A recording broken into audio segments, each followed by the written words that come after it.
조선 말기의 그림 작품 중에 세한도라고 하는 그림이 있습니다. 우리나라 국보 180호가 되었는데 1년 중에 가장 추운 절기인 소한과 대한 그 즈음에 그렸다고 해서 세한도입니다. 사진에 나올 텐데요. 좀 썰렁하죠. 네, 한겨울에 그려서 그런지 보시는 대로 썰렁합니다. 집 한 채가 덩그러니 얇은 붓으로 이렇게 그려져 있고요. 이렇게 소나무가 한 그루, 또 잣나무가 세 그루 있는 것이 좀 휑하고 좀 쓸쓸하게 보입니다. 이 그림은 여러분 잘 아시는 추사 김정희가 그린 그림입니다. 우리가 알기로 김정희는 서예가라고 알려져 있잖아요. 실학자이고요. 근데 이렇게 그림도 그렸습니다. 김정희는 왕세자의 스승이어서 신분 보장이 된 사람이었습니다. 정치적으로는 개혁가의 면모가 있었는데 세력 싸움에 밀리게 되어서 목숨을 겨우 구하게 되고 제주도로 유배를 가게 됩니다. 여러분 제주도 한번 가시면은 추사 김정희의 그 유배지가 있고 박물관처럼 되어 있는데 가보시면 아마 유익한 시간이 되실 것 같습니다. 김정희는 세력가의 자제였습니다. 그래서 평생 고생이라는 것을 모르고 살았기 때문에 제주도 생활이 얼마나 힘들고 외로웠는지 모릅니다. 풍토병이라는 풍토병은 다 한 번씩 걸리게 되는 거예요. 그리고 음식이 잘 맞지 않습니다. 의복도 알아서 구해야 돼서 얼마나 애를 먹었는지 모릅니다. 외딴 섬이기 때문에 누가 찾아오기도 어렵고 또 대역 죄인이지 않습니까? 그 누구도 만나기가 어려웠고 그들 역시 만나기를 꺼려 했을 겁니다. 유배 형벌 중에 가장 무서운 형벌을 받게 되어서 마당 울타리 밖으로는 한 발자국도 나갈 수가 없는 겁니다. 제주도에서 제가 뭐라고 부르는지 모르겠는데 세 개 이렇게 문이 있으면 그거를 뭐 이렇게 내리기도 하고 올리기도 하고 이러잖아요. 어쨌든 거기를 나갈 수가 없는 거예요. 김정희는 청길 낭떠러지 같은 유배지에서 단절되고 고립된 시간을 보냈습니다. 그런 상황에 이 그림을 그렸고요. 이 그림에서 우리는 김정희의 황량하고 건조한 마음도 느끼게 됩니다. 혹독한 시간, 철저하게 고립된 인생의 겨울을 그가 맞이했고 그것이 그림에 표현되어 있습니다. 그런데 너무나 고맙게도 한 제자가 읽을 만한 책을 들고 몇 번이나 스승을 찾아오게 됩니다. 그 당시에 중국에서 어떤 유명한 책을 구한다는 것은 거의 이렇게 갖고 있는 재산을 많은 부분 감당해야 책을 하나 얻을 수가 있었다라고 합니다. 그림을 그릴 때 너무나 쓸쓸하고 처절한 그런 마음이었지만 찾아와 주는 제자가 너무나 고맙고 그 제자 때문에 마음이 위로를 얻고 마음이 따뜻해졌던 겁니다. 고마운 마음에 이 그림에 글을 적어서 제자에게 선물을 합니다. 논어의 한 구절인데 세한 연후 지송 백지 후조라 그래서 날이 차가워진 연후에야 비로소 소나무와 잣나무가 뒤늦게 시든다는 것을 알게 된다. 어떤 의미일까요? 여름에는 모든 나무가 푸릅니다. 잎이 무성합니다. 하지만 겨울이 되면은 그렇지가 않죠. 소나무만 잣나무만 남아서 그 푸르름을 비로소 알게 된다라는 뜻을 갖고 있습니다. 그래서 거기에 직인을 하나 이렇게 남기게 돼요. 빨갛게 남겨서 장무상망, 그래서 우리 서로 오래도록 잊지 말자라고 하는 그런 어떤 축복과도 같은 메시지를 거기에다 남기게 됩니다. 얼마나 고마웠고 얼마나 그 추웠던 마음들이 해소가 되었는지를 보게 되는 겁니다. 고독하고 힘겨운 인생의 겨울을 보냈던 김정희가 알게 되었던 소중한 깨달음이었습니다. 겨울은 겨울 나름의 교훈이 있는 것 같습니다.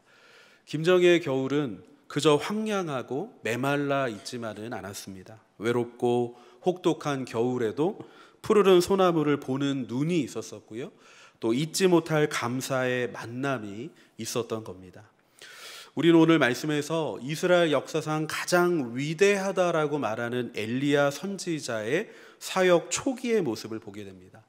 그런데 시작부터 화창한 봄날 같지는 않아 보입니다. 엘리야는 곧바로 고립된 시간을 보내게 되는 상황입니다. 한 발자국도 벗어나지 못하는 답답한 시간을 엘리야 선지자도 보내게 되는 겁니다. 우리는 엘리야 선지자의 초기 사역을 통해서 우리 모두의 인생을 엿보게 될 수 있습니다.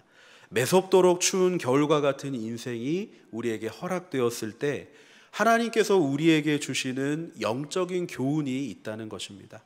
점점 마음이 메말라지게 되고 사방이 막히게 되고 고립되어 있는 그런 상황에 처하게 되는 그런 인생에도 하나님이 엘리야 선지자의 연약한 그 시작을 통해서 우리에게 주시는 그런 은혜들이 있다는 것입니다. 세 가지로 한번 살펴보려고 하는데요. 엘리야 선지자의 초기 모습을 통해 살펴보는 우리의 인생은 어떤 모습인가? 첫 번째는 생각지도 못하는 공경에 처하는 인생이라는 것입니다. 생각지도 못한 공경에 처하는 인생, 그게 바로 우리의 인생입니다. 엘리야가 처음 등장하는 말씀은 우리에게 커다란 기대를 갖게 합니다. 우리 17장 1절 말씀 같이 한번 읽어보도록 하겠습니다. 시작. 길라앗에 우거하는 자 중에 디셉 사람 엘리야가 아합에게 말하되 내가 섬기는 이스라엘의 하나님 여호와께서 살아계심을 두고 맹세하노니 내 말이 없으면 수년 동안 비도 이슬도 있지 아니하리라 하니라. 아멘. 엘리야에 대한 첫 소개말입니다. 뭐라고 소개합니까? 길르앗 땅 디셉에 사는 사람이다. 길르앗은 좀 들어보셨을 것 같습니다. 그런데 디셉은 우리가 잘 몰라요. 성경 다른 곳 어디에도 디셉은 나오지 않습니다. 그리고 디셉이 어디다라고 정확하게 자신 있게 찍을 사람이 별로 없습니다. 그러니까 어딘지 몰라요. 어디에서 온 사람인지 알 길이 없습니다. 오직 엘리야의 고향을 이야기할 때만 언급이 되는 땅이 바로 디셉입니다.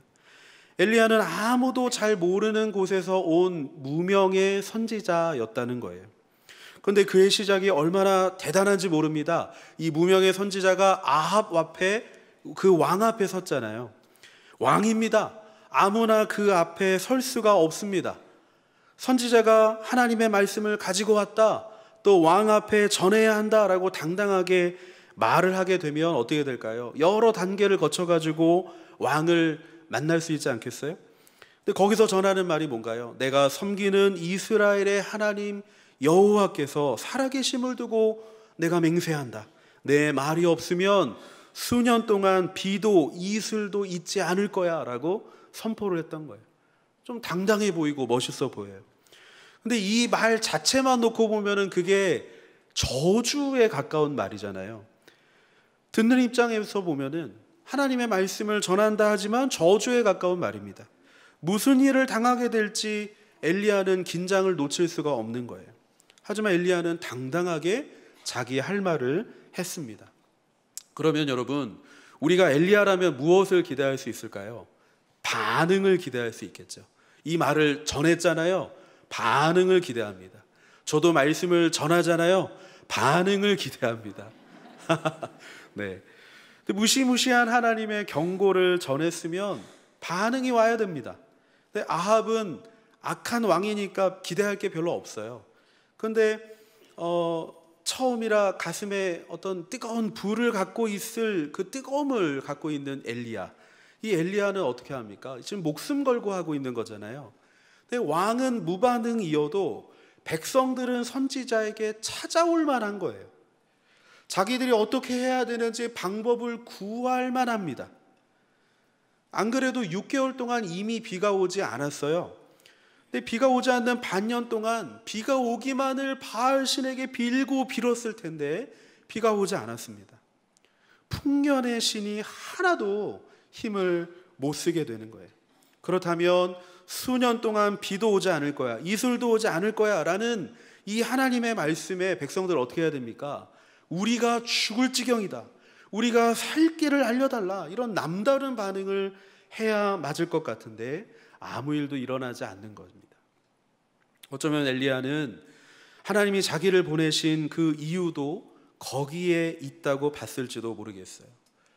어떤 이유로 마음속에 뜨거움이 있었을까요? 내 백성을 살려라. 선지자라면 그런 응답을 얻을 만하잖아요. 그런 부르심 가운데 뜨거워졌겠죠. 모세처럼 인도해내라. 내가 너와 함께 할 거야. 능력으로 너와 함께 할 거야. 선지자의 사명은 그것이야 라고 엘리야도 생각했을 거예요. 하지만 하나님은 곧바로 엘리야를 다른 자리로 보내버리시는 거예요. 우리 2절과 3절인데요, 같이 한번 읽어보겠습니다. 시작. 여호와의 말씀이 엘리야에게 임하여 이르시되 너는 여기서 떠나 동쪽으로 가서 요단 앞 그릿 시내가에 숨고. 아멘. 하나님의 말씀을 단순하게 두 가지로 이야기하면 이겁니다. 떠나라, 그리고 숨어라. 떠나라, 숨어라. 하나님, 제가 있을 곳은 여기인 줄 알았는데요. 아니, 떠나라. 하나님, 더 전할 말씀이 없으실까요? 어디서부터 제가 좀 손을 보면 되죠? 아니, 숨어라. 생각하지 못한 일입니다. 선지자에게 떠나라니요, 숨으라니요. 그렇게 떠난 세월이 자그마치 3년이 됩니다. 그러면 엘리야는 그릿 시내가에 철저히 고립되었습니다. 그릿이라고 하는 말은 캐리트라는 말인데요, 이 말은 카라트라고 하는 단어에서 파생이 됐습니다. 어떤 뜻이냐면 잘려나갔다, 커팅했다, 분리되었다라는 뜻이에요. 그러니까 이 시내가에 연결해서 생각해 보면 물에서 잘려나간 시내라는 뜻입니다. 그러니까 시냇물을 마시라고 하나님이 하셨지만 물이 풍성한지는 모르는 거예요. 알 길이 없어요. 어쩌면은 겨우겨우 목을 축이는 정도밖에 안 됐을 수도 있습니다. 근데 물도 물이지만 엘리야는 지금 잘려나간 시간, 분리되고 고립된 시간을 보내게 되는 거예요. 가뭄이 선지자만 이렇게 쏙 피해가지는 않겠죠? 그죠? 가뭄은 모두에게 해당되는 이야기입니다. 그릿 시내가도 곧 메마르게 됩니다. 7절 말씀입니다. 같이 읽겠습니다. 시작.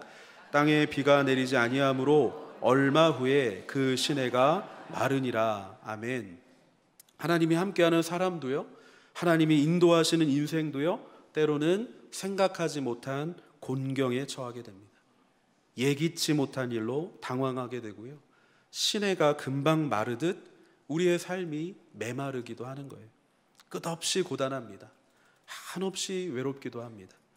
우리 인생의 그림을 우리가 만약에 그렸다면 아까 김정희의 그림보다 더 황량하고 더 쓸쓸하고 더 추운 겨울의 그림일 수도 있지 않을까. 여러분, 유배의 시간을 지나서 비로소 소중한 것을 얻은 김정희의 모습과 같이 우리 역시 날이 차가워진 연후에야 비로소 소나무의 푸르름을 알게 되었다라고 말하는 그 인생의 공경들이 우리 시니어 가족들에게 아마 많이 있으셨을 것입니다. 여러분, 우리는 그래도 곤경에만 처하지 않습니다. 엘리야 선지자의 초기 모습을 통해 살펴보게 될 두 번째 우리의 인생이 있는데요, 두 번째는 기대하지 않았던 공급을 경험하는 인생이라는 것입니다. 기대하지 않았던 공급을, 그 은혜를 경험하는 인생입니다. 여러분, 선지자에게도 또 우리에게도 공경의 시간은 늘 있었습니다. 그러나 어디 우리 인생이 그렇게만 끝나던가요? 하나님의 날마다 공급하시는 은혜를 경험하는 것이 저와 여러분의 인생임을 고백하게 되지 않습니까? 여러분, 그렇게 믿으시죠? 엘리야는 하나님이 말씀하신 시냇가로 숨었습니다.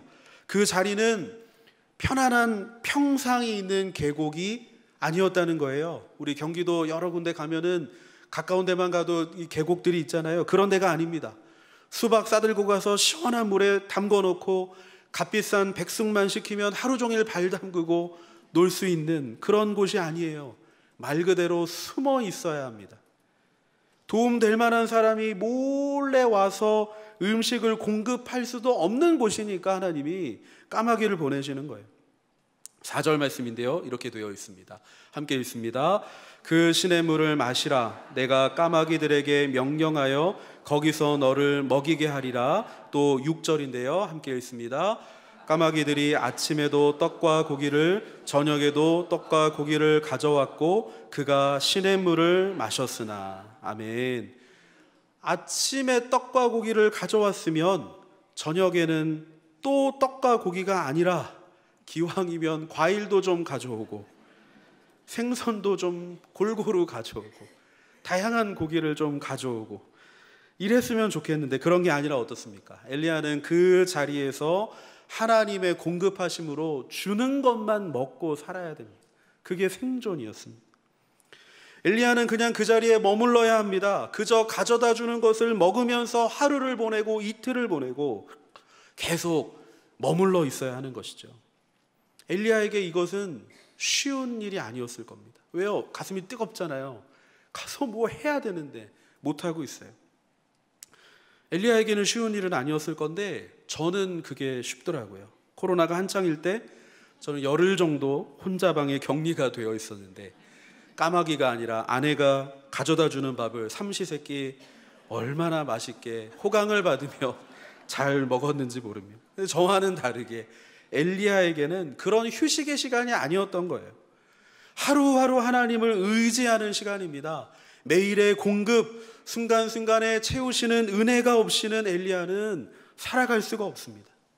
공경에 처했지만 말씀하신 그 자리에 머물렀고요. 자기 방법을 찾는 것이 아니라 하나님의 때를 기다리고 하나님이 행하시는 일을 경험했습니다. 철저히 나의 수고는 없이 오로지 하나님의 수고하심과 하나님의 공급하심으로만 그는 살아갔던 것입니다. 사랑하는 여러분, 하나님은 때로 우리에게 힘을 이렇게 빼실 때가 있어요. 우리 어깨에서 힘을 빼실 때가 있습니다. 우리가 고개가 좀 뻣뻣이 들고 있을 때 그 힘을 빼실 때가 있습니다. 내가 감당한 수고도 분명히 있고 내가 그렇게도 노력을 기울였던 시간이 있는데 하나님은 때로는 그것을 다 뒤로 하시고 우리 입에서 오직 하나님의 은혜라고 말하도록 때로는 우리를 빈손으로 만드시기도 하는 거예요. 우리의 수고와 노력을 무시해서가 아닙니다. 하나님은 우리의 수고와 노력을 무시하지 않으세요. 오직 하나님의 은혜로만 살게 하려고 때로 우리를 다루는 것입니다. 하나님이 엘리야에게 기대하신 것은 뭘까요? 그리시네가에서 물고기 잡고 들짐승을 사냥하는 기술을 장착하는 게 아니었습니다. 아합의 군사들이 오지 못하도록 부비 트랩을 설치하고 자기 힘으로 살아남는 전투력을 갖추는 게 아니었습니다. 그에게 필요한 건 뭐였습니까? 인내하며 하나님을 기다리는 법을 배우고 하나님을 전적으로 의지하는 마음을 갖게 하시고 하나님께만 공급받는 그 은혜의 경험을 만나게 하시는 것, 그것이 엘리야의 초기 사역을 시작하는 그에게 필요한 시간이었습니다. 여러분, 깊은 은혜를 경험하시는 분들은 저마다 그런 고백을 하시는 걸 듣게 됩니다. 내 인생, 하나님의 은혜 없이는 도저히 살 수 없는 인생이었다라고 그렇게 이야기하십니다. 뒤돌아보면 내가 잘해서도 아니었고 하나님이 그저 은혜를 주셨을 뿐이라고요. 은혜로 위기를 지났고 은혜로 생명을 건졌고 은혜로 오늘도 허락된 하루를 산다고 말씀하시더라고요. 그리고 하나님은 그 한없는 은혜로 틀림없이 앞으로도 함께 하실 것이라고 그것을 붙들고 살아가는 믿음의 고백을 그렇게 하시더라고요. 내 평생 살아온 길 뒤돌아보니 그 모든 것이 오직 주의 은혜라는 그런 고백, 그런 고백이 저와 여러분에게 있게 되기를, 그리고 앞으로도 이어지게 되기를 주님의 이름으로 축복합니다. 엘리야 선지자의 초기 모습을 통해 살펴보는 우리의 인생 마지막 세 번째는요, 순종하며 하나님의 사람이 되어가는 인생이라는 것입니다. 순종하며 하나님의 인생이 되어가는 인생입니다. 자, 엘리야의 첫 등장에 나오는 말씀에는 여호와의 말씀이 엘리야에게 임했다는 기록이 반복됩니다. 2절에 나오죠. 여호와의 말씀이 엘리야에게 이르시되, 8절에도 나옵니다. 여호와의 말씀이 엘리야에게 임하여 이르시되. 하나님의 말씀에 엘리야는 반응합니다. 5절 상반절 같이 한번 읽겠습니다. 시작.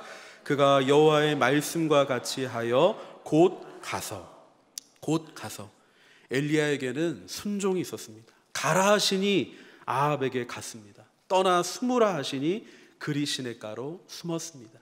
기다리라, 거기서 버텨라. 그렇게 버텨냈습니다. 엘리야는 또다시 하나님이 가라 하시는 곳으로 가게 되는 겁니다. 9절과 10절인데요. 우리 제가 읽겠습니다. 너는 일어나 시돈에 속한 사르밧으로 가서 거기 머물라. 그가 일어나 사르밧으로 가서.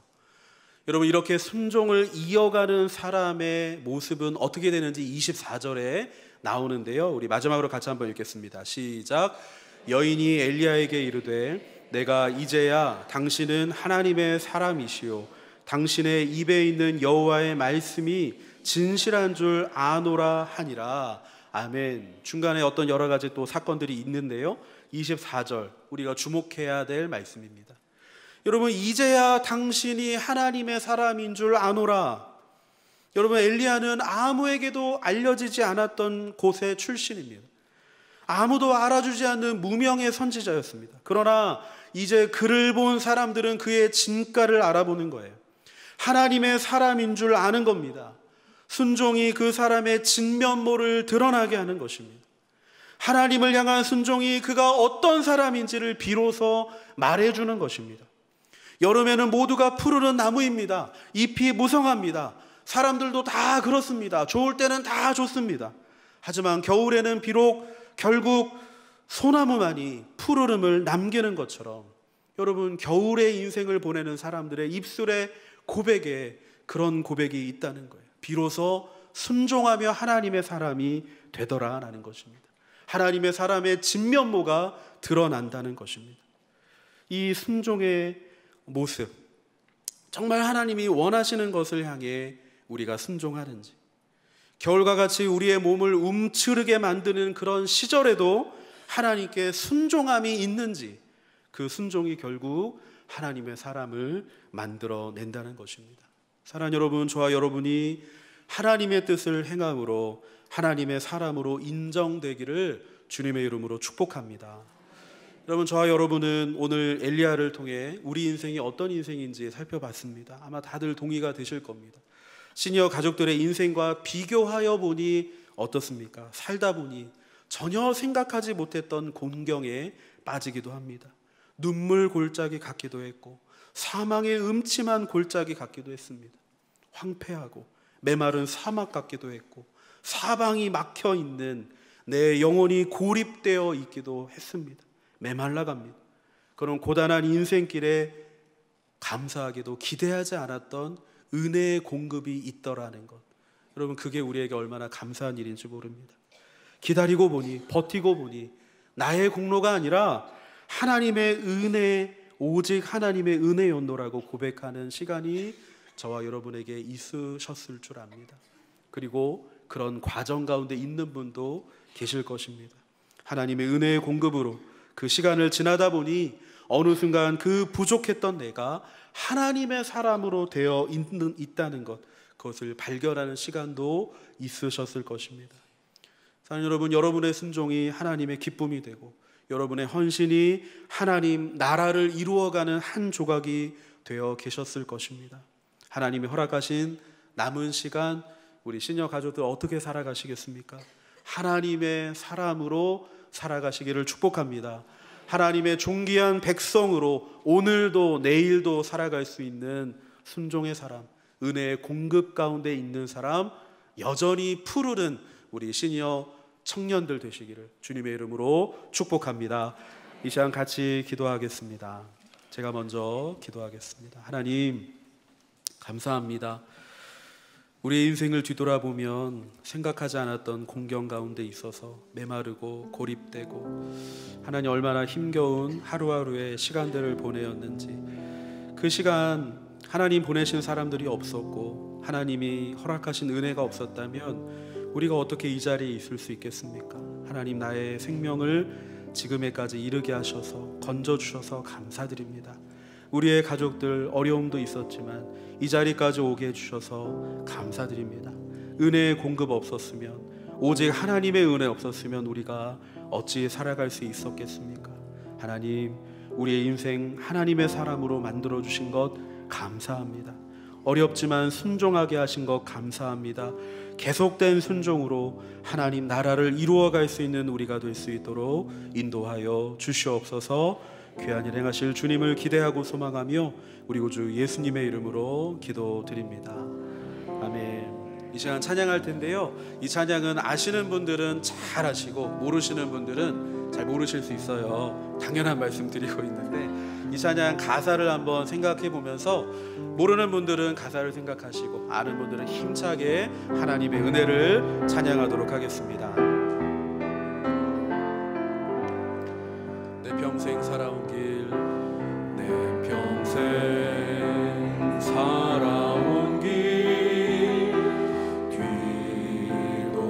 뒤돌아보니 짧은 내 인생길 오직 주의 내 평생 살아온 길, 내 평생 살아온 길 뒤돌아보니 짧은 내 인생길 오직 주의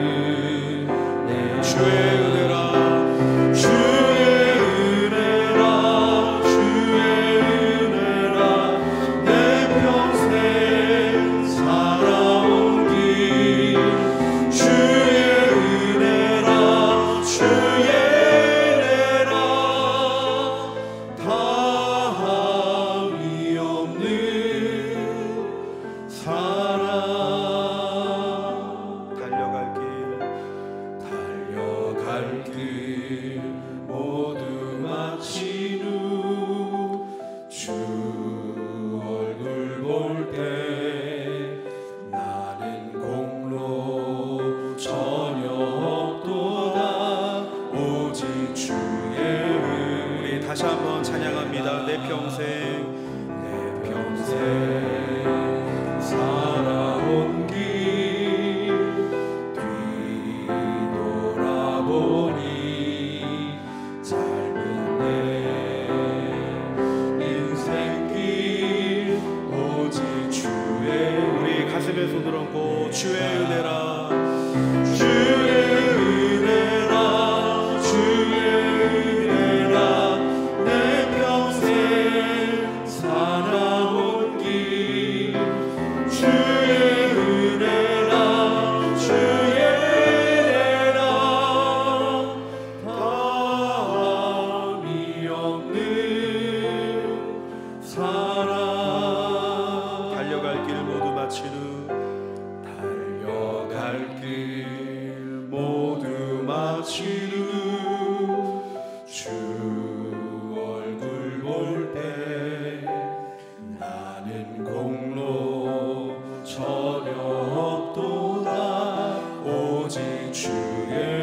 지금까지 지내온 것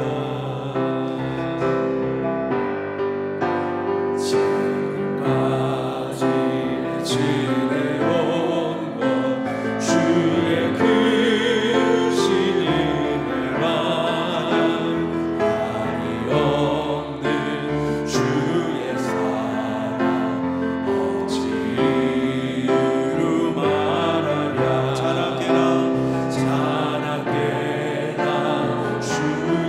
항상 살펴주시고